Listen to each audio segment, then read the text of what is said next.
सर्वांना क्रांतिकारी जय भीम. बांधवांनो, आज तुम्हाला अशा अवस्थेत बघून खरंच खूप मन आहत होत आहे. कारण एवढ्या थंडीचा आपला समाज कुडकडत बसून या ठिकाणी आपल्या जे पडणारं घर आहे त्याला वाचवण्यासाठी इथं बसला आहे. शोकांतिका आहे, गेल्या 75 वर्षामध्ये सुद्धा आपल्याला आपल्या घरासाठी लढावं लागत आहे. शोकांतिका आहे, आपल्या समाजाला या ठिकाणी बसावं लागत आहे.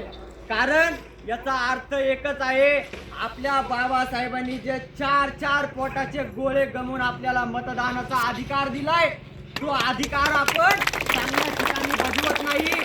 या अशा प्रस्थापित लोकांच्या आपण मतदान करतो आणि मतदान केल्याच्या नंतर असे निवडणुकीच्या नंतर आपल्याला घराच्या बाहेर बेदखल करण्यासाठी तयार राहतात. त्यासाठी बाबासाहेबांना दिलेला जो मतदानाचा अधिकार आहे तो चांगल्या ठिकाणी बजावला पाहिजे. निळ्या झेंड्याचा माणूस आपण त्या ठिकाणी पोहोचवला पाहिजे, तरच आपल्या समाजाचं रक्षण होईल, आपल्या घरादाराचं रक्षण होईल.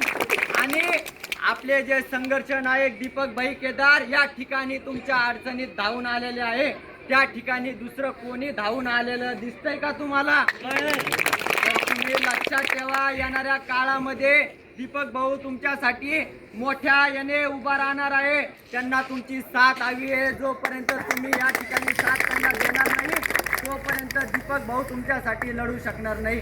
दीपक भाऊला आपल्याला बळ द्यावं लागेल, तेव्हाच आपण संघर्ष करून आपल्या घरासाठी लढू शकतो, नाहीतर आपल्याला लढता येणार नाही.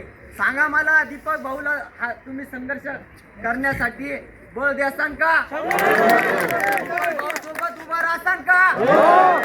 राहाल असान तर सगळ्यांनी बोला, डॉक्टर बाबासाहेब आंबेडकर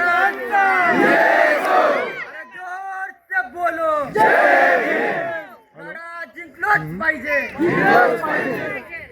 यापुढे दीपक भाऊ बोलतील. चर्चा चालू आहे.